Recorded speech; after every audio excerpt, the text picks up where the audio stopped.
blue shirt, you ask, and then we move. We'll come back for answers. We'll come back. Thank you so much. Thank you so much, Professor, for your big presentation, rather lecture. My name is Ronald Musoke. I'm a journalist based here in Kampala. Mine is in regards to the issue of big tech, disinformation and elections. Disinformation during elections.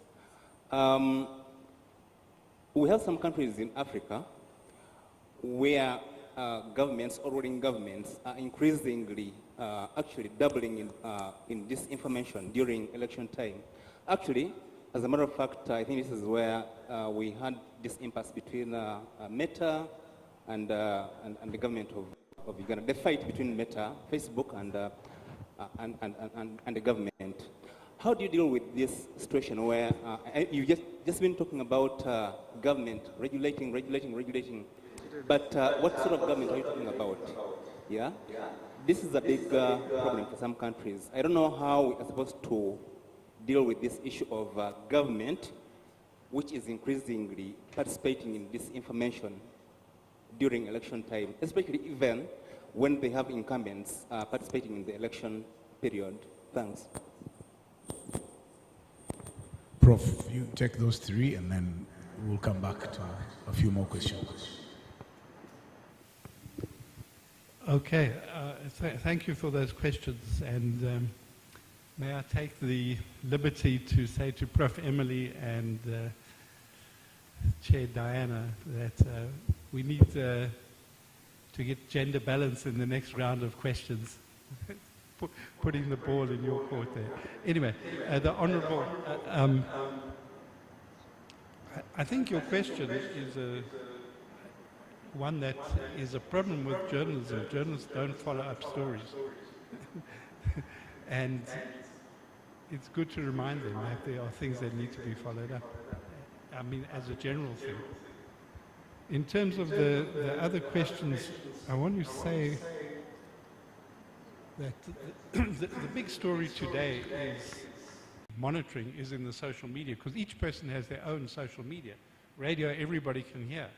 Even a local radio station, it's a collective experience, but social media is like that. Now, it's possible with the advertising on social media to target things very, very easily, and not just targeting for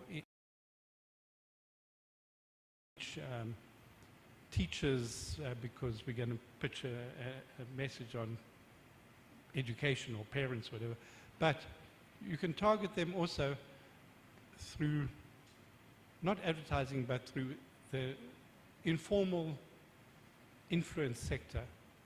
There's just been a report, interestingly, in South Africa about what you call nano-influencers. So basically, a political actor, they might try and influence a radio station, of course, or even own a radio station, but they don't put all the eggs there. They go and they basically say, okay, you're a big influencer, we want you to run an operation here. True or false content, but it's a coordinated operation. And those big influencers then will subcontract to other influencers, down to the level of people who have under 1,000 followers. And they get a small amount of money for posting in a WhatsApp group, then they must copy and send and so on. So it becomes, and this is all, it's based on data. You see the data of how you find these influencers, how they target, how they coordinate. And it's a whole new game that is below the radar. And so now there's been some analysis of that, as I said, in this South African case. But as a journalist, you know, young journalists who are usually on the social media, they should be doing these stories, because a lot of people who receive the content, they don't know that this person is being paid to put this message.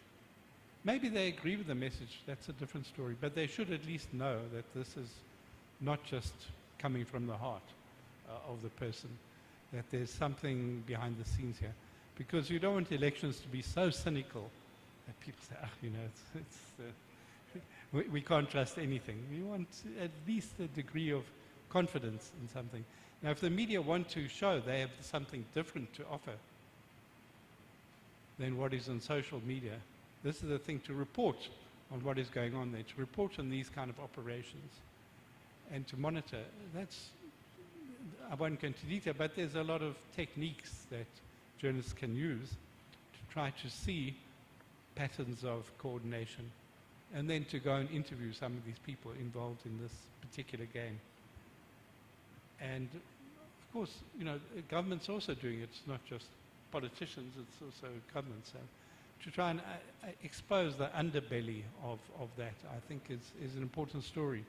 And so these young journalists coming in, they obviously need to be trained by Julius and his people as to what are the basic rules of the election, you know, when can you do this, what is what, political parties, financing, and all, whatever other regulations there are. But they also need to get savvy about doing this kind of journalism. I think that also answers, in a way, partially the final question, which is that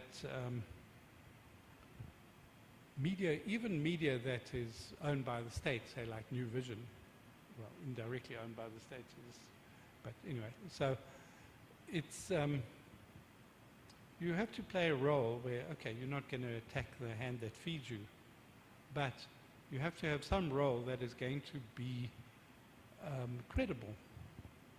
If you're just going to do propaganda, okay, you know, but people don't only want propaganda. People, of course, like to get stuff that reinforces their own views, but you've also got to give something else.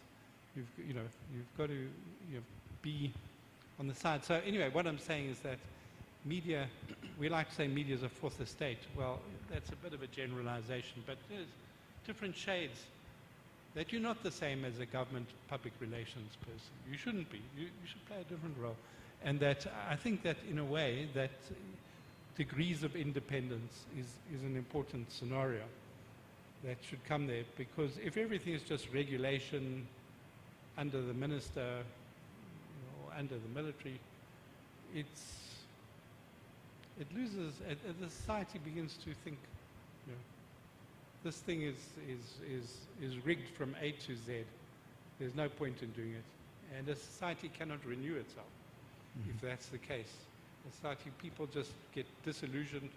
One thing that social media does do, or could do, can do, is suppress the youth vote or increase the youth vote.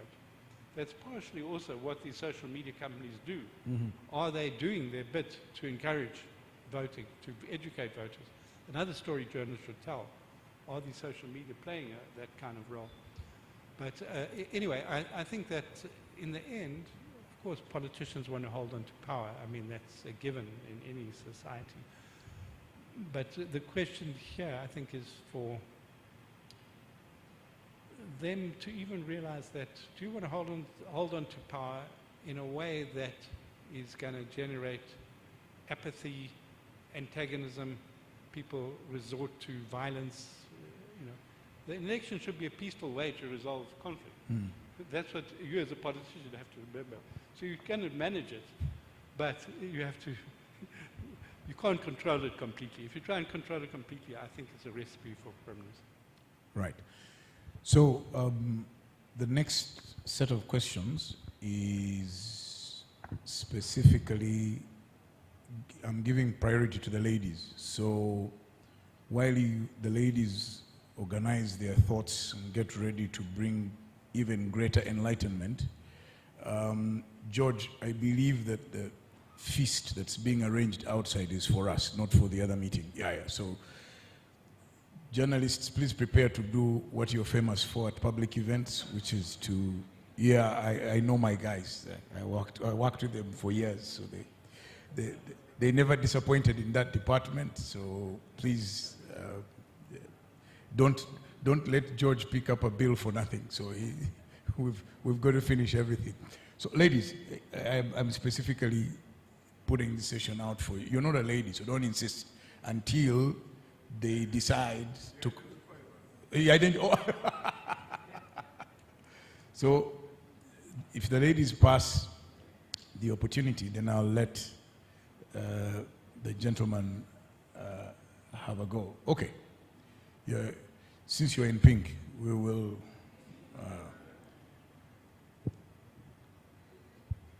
Thank you, Mr. Moderator.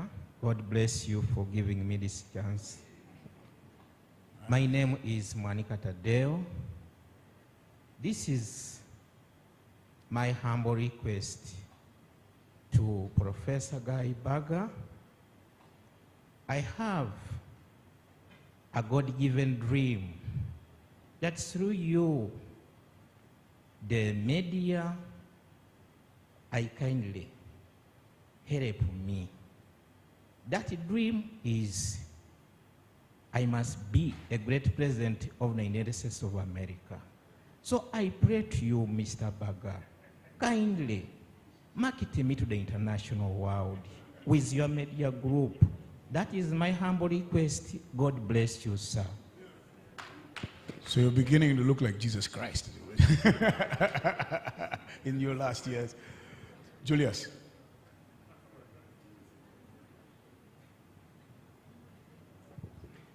Thank you very much. My name is Julius Muchunguzi. I am the head of public relations at the Electoral Commission. To John Kane, the man, Honorable, just to say that, one, there is a problem of the media dropping the ball on key stories, but actually generally society dropping the ball on key issues when the next item comes on the agenda. And social media has helped facilitate forgetfulness, that it is no longer possible to hold a discussion consistently on a particular matter for a long time, the way we used to see the newspapers, for instance, or radio stations or TV stations focusing on a story for a long time and pushing the authorities and powers that be to focus on the issues that will have emerged, say, from an election. Today, the media, the mainstream in that case, is trying to compete with social media on what the agenda is. And so when you speak about the Supreme Court rulings, we know about them, but to what extent have the discussion about those issues been consistent in the public domain, except when an election is looming? That is my general observation. Right. But for the Electoral Commission, as you know, the Electoral Commission does not make laws. When the Supreme Court makes a ruling, the people that make the laws are the members of parliament that you elect. When they take through the reforms and bring them to the Electoral Commission, the Commission simply complies. And I'm glad that a few days ago I saw in the papers the Minister of Justice stating that there is a raft of electoral reforms that are in the pipeline, and I hope they can actually be carried through. And I hope that that story can actually be discussed, analyzed, online, offline, in the mainstream, so that the ball is not dropped. So that's the first part. Okay. The second part is Professor. When I first met Professor, it was at the World Summit on the Information Society in Geneva in 2003. That's 20 years ago. And the discussions at that time, we didn't know about social media, we didn't know about big data and big tech and whatever, but there was a battle on who controls. One of the issues was who governs, internet governance, who is in charge of this big data, or this big information highway, information society as it was called. And clearly, over time, now 20 years later, we are still grappling with that question of how do we ensure information integrity, the point you mentioned, which affects the integrity of our elections by extension. And I don't know whether we have actually come to even closer to proposing solutions. You have put there questions for us on whether we think we can handle it at the national level. I think we were attempting to even, and no one put up a hand. Even at the continental level, I'm not sure. Even at the global level, I'm not sure. are we under a dictatorship? Another form of dictatorship of big tech, big technologies, and those global corporations reinforcing the old age discussion about information warfare or even the North-South divide. Okay. Thank you. Jimmy, then we come back and yeah, we will see. I'm monitoring my time. When I used to work in the media, time was money, literally. So, yeah. Yes, Jimmy. Thank you very much, Robert. And Professor, it's a pleasure hearing you deliver your talk. Just to know how powerful it is, I came from an operation. I actually threatened George that I'll come with the apron, and the risk would be that my Adam suit behind would be visible to all. But anyway, be that as it may, I've managed to make it. I just wanted to comment about a comment, but also to ask one simple question. And I think for me, let me begin with the question. The question is, in an environment where the legislature has lost trust, public trust in Africa, I'll not talk about my country. The judiciary, same. Everything is controlled by the super executive. And of course, the media has also fallen prey. Literally, we don't have a rear guard. And my question, I think, so that I stick to the question, is what can the African media do realistically to extricate themselves from the chokehold of a very abrasive executive? And also, maybe if you could just comment briefly. You've talked about quite a number of big tech and so on, but I think we also have the advent of Starlink. I think Starlink is now busy. It's the new disruptor in town. We've seen it in Brazil. I think they've gone bare knuckle in Brazil government. We've seen it registered in some funny democracies in Africa, in Zimbabwe, South Sudan, and I'm wondering whether, Mchunguzi, we are going to have it also allowed here, since Facebook is still banned.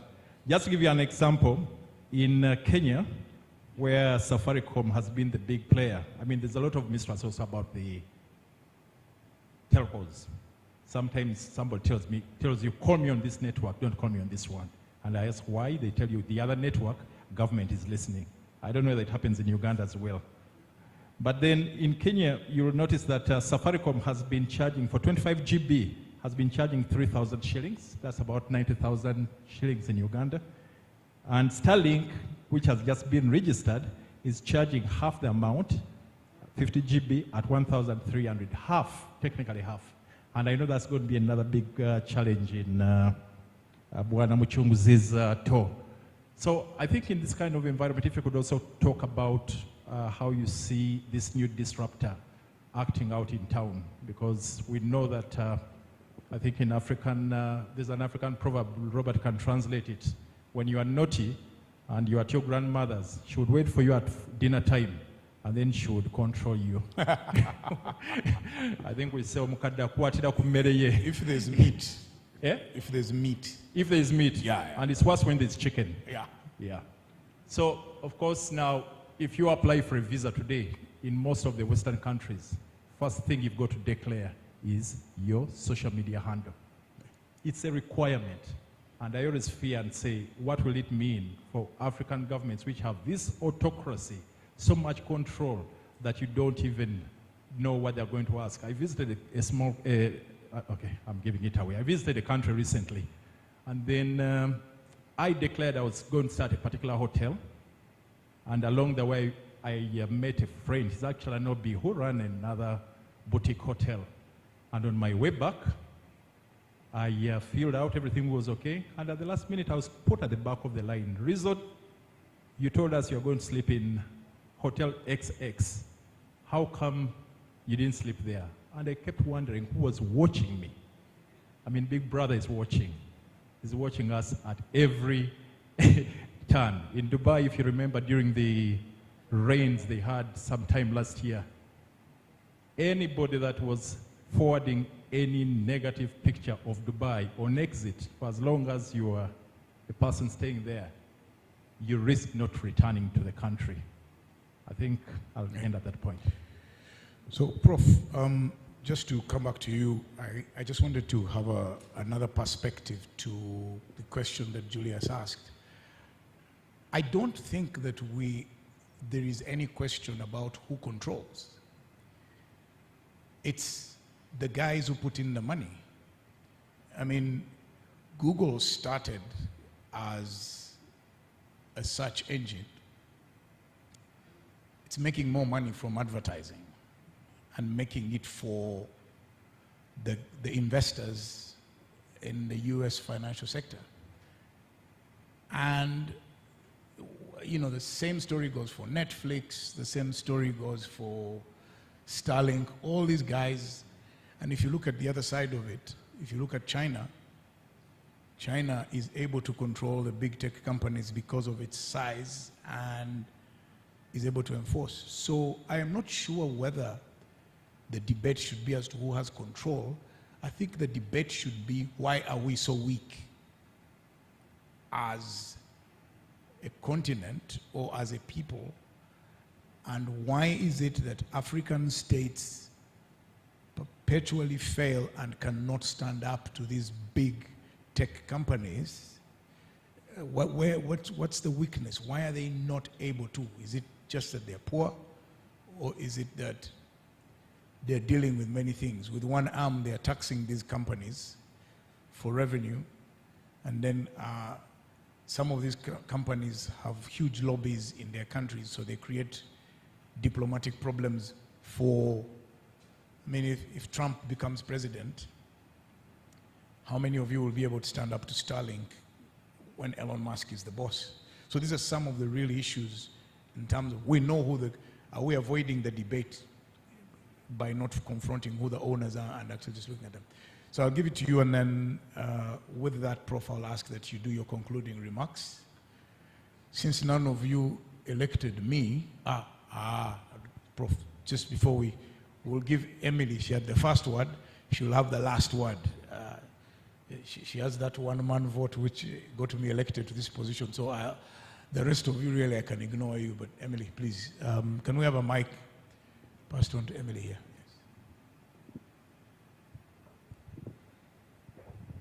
Thank you. And I think you provoked me, but Robert, I mean, in terms of having the right debate, are we avoiding having conversations about some of the things that actually matter? And it just reminded me, in terms of policy, how relevant are even these policies? Where are they? Who is controlling based on what? What are the tools of control that actually we can say, we have this tool and this is what we are using to control? As far as I remember, Uganda, I think our last media law that we can look at is 96, 95, and the industry has so evolved that we are still dependent on laws that no longer make sense, that have not been applied to the best of my knowledge. And yet we talk about the importance of just using data to make policies that will then help us take advantage of some of these tools.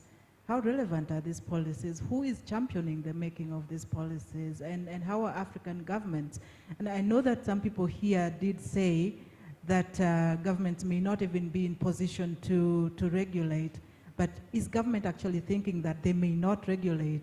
You know, we are able to respond to gossip, to the rubbish online, as you say, by even shutting down platforms or taxing them.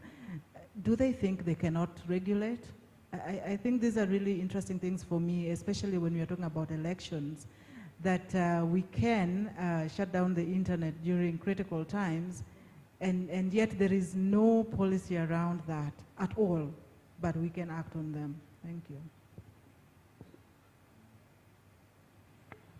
Prof, since I provoked Emily has also provoked me, so I'll just follow on her example of policy.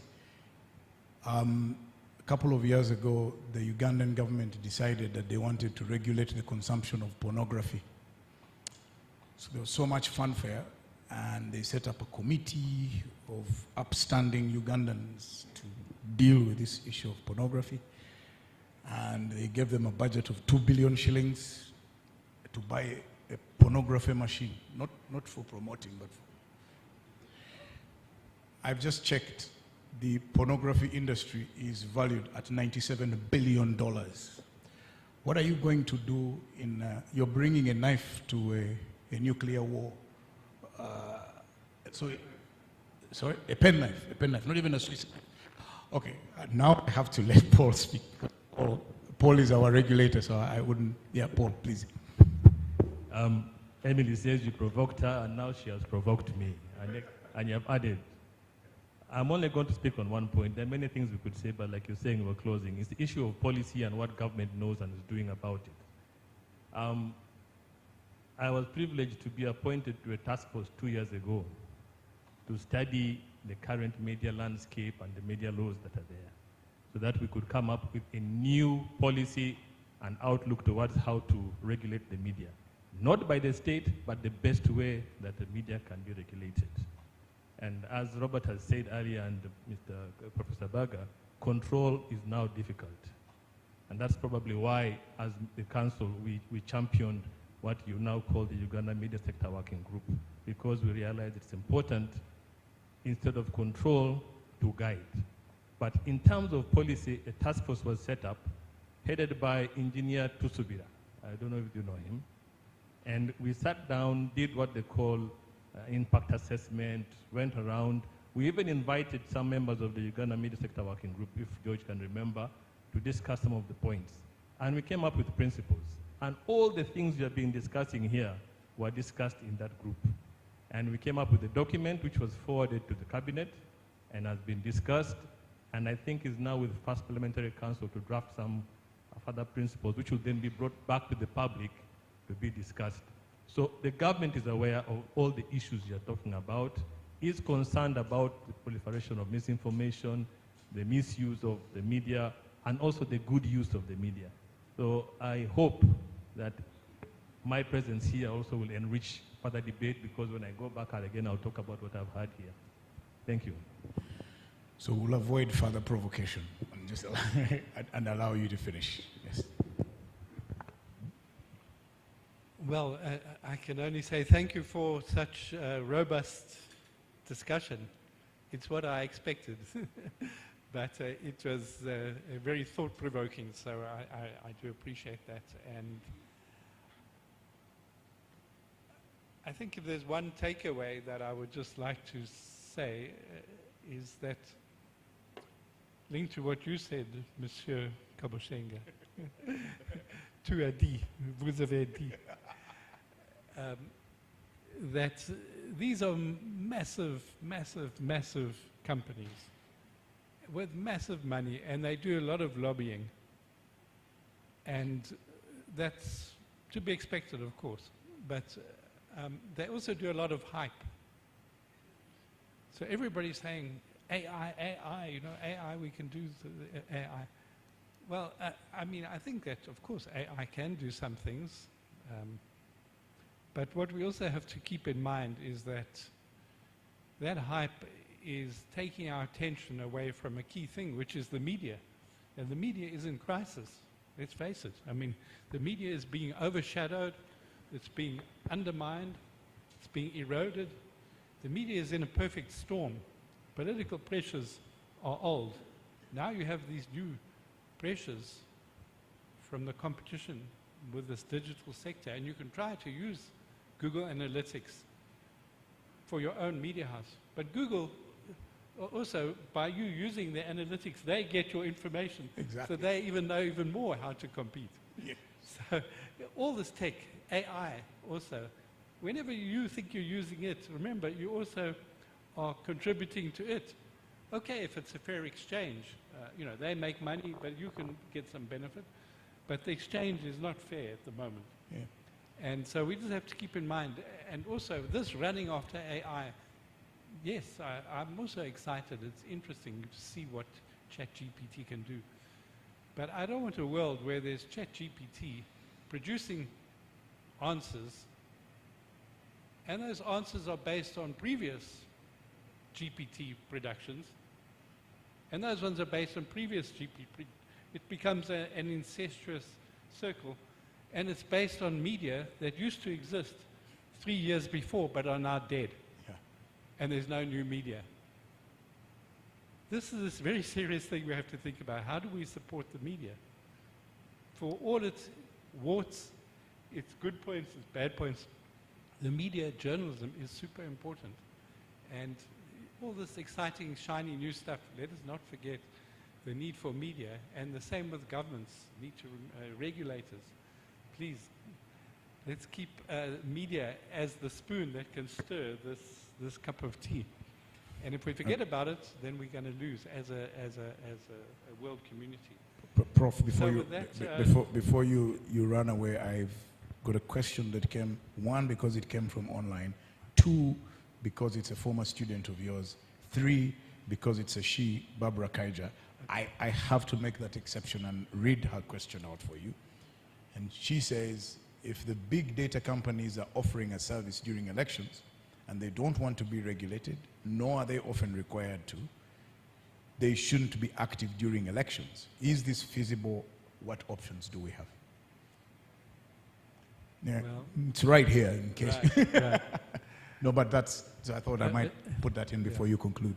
Of course, Barbara Kaija is a long-standing colleague of Monsieur Kabushenga. So Barbara, That's the fourth reason I didn't want to say it. Right, I'm- right. I'm being so that's the nepotistic. fourth reason. Yeah. No, greetings, Barbara. I'm very glad that you're engaging here.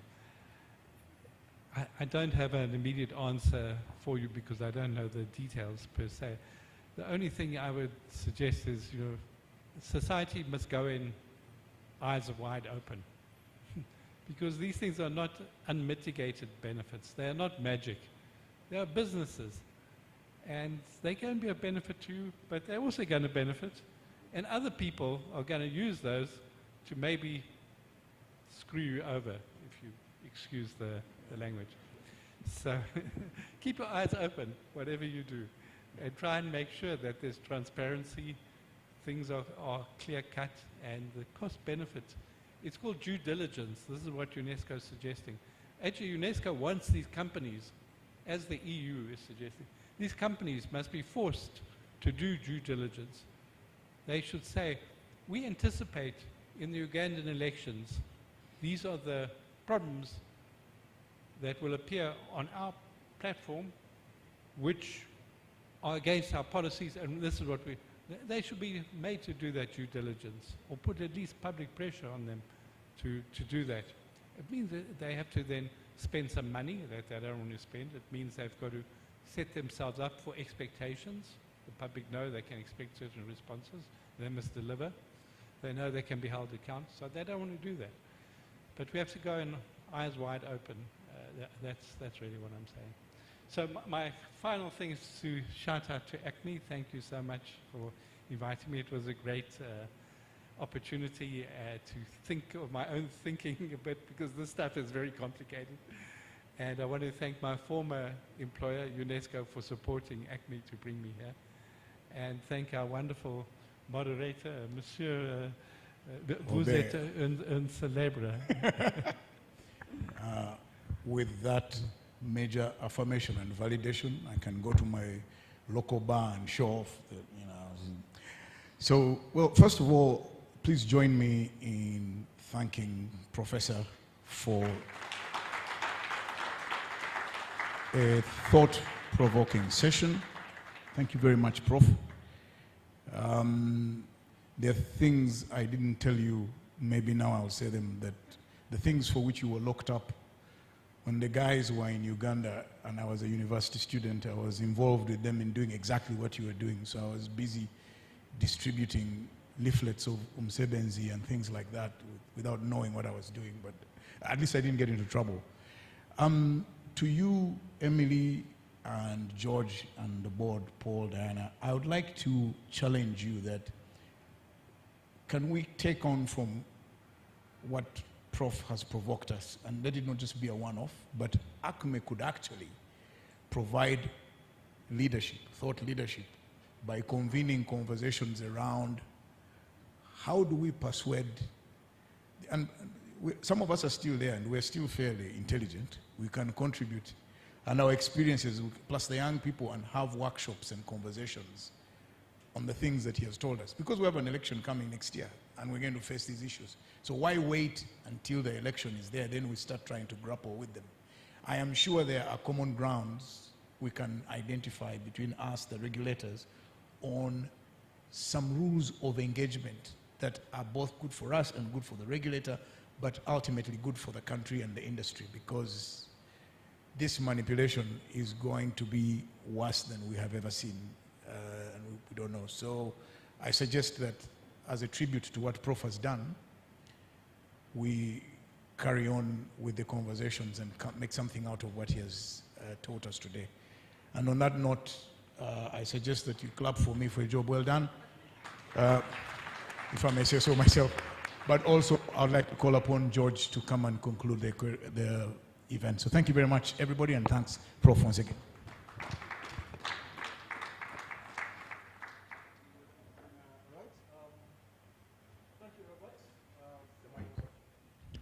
So thank you, Robert, for really moderating this session. It's not really easy. You're a man of many hats, many seasons. You come from the farm. You come here and still sound intelligent, and even force us, you know, to sound intelligent from your coffee farm and everything that you do. So really, thank you. You've really earned your dinner tonight. Thank you, Professor Baga. So just to give you a little background, this is actually the 5th Africa lecture. We rebranded it from what you used to call the annual lecture on African media and politics in Africa. So we've rebranded it as the Africa lecture on media and society. So we've broadened the scope, and that is really how it will be going forward. So it's really a conversation for us, you know, as Africans in Africa, but anybody really who is interested in the issues that concern us, media and society. And even have people from other continents speaking to these very issues that concern us. But just to give you a background, this is, as I said, this is the 5th. The first lecture in this series was in 2014, and that was by Trevor Nkube from Zimbabwe, who spoke on the topic, Pushing the Envelope Against the Big Man Syndrome. So that was in 2014. Then in 2015, as you know, who is the former, who was there and actually he just served as the Chief Justice of Kenya, and he addressed the topic, Let Us All Treat Journalism. We'd like to thank Vision Group, Nation Media Group for supporting the publicity today. Who has participated online, and also to thank our sign language interpreter, Susan Mujawa from NTV, for the wonderful job that you've done. If you go on YouTube, actually, Susan appeared in a video of a song called Mpele. Have you heard? I don't know. You go on YouTube. It's very, very wonderful. It's so innovative, actually. So you'll be able to find, you know, her work and her performance. It's really tremendous performance. So thank you, Susan, for that. So I would like to welcome you to join us. George, can I, yes. a quick request, Yes. a photo with Professor Baga, with the board, and some senior former students, David Sepuya, senior editors, Paul, the regulator, and Julius should be the youngest of the. We need that to go in record that we were once here. Yes. So Yeah. sure. So we'll have a group photo, as many, you know, as we can. But Professor Baga, while he's here, he's made time yesterday. At ACME, we had the media leaders roundtable discussion where we explored, you know, a number of some of these issues prior today. Spent time, you know, at Makerere. So thank you for really making that time, and we've tried to extract as much value out of your visit as we could, and you've been a very, very good sport. So thank you for that. So after the photo, everybody else, while the photos happen, there is some snacks and some coffees and some tea. Please, you're welcome to join us, and let us continue the conversation. Thank you.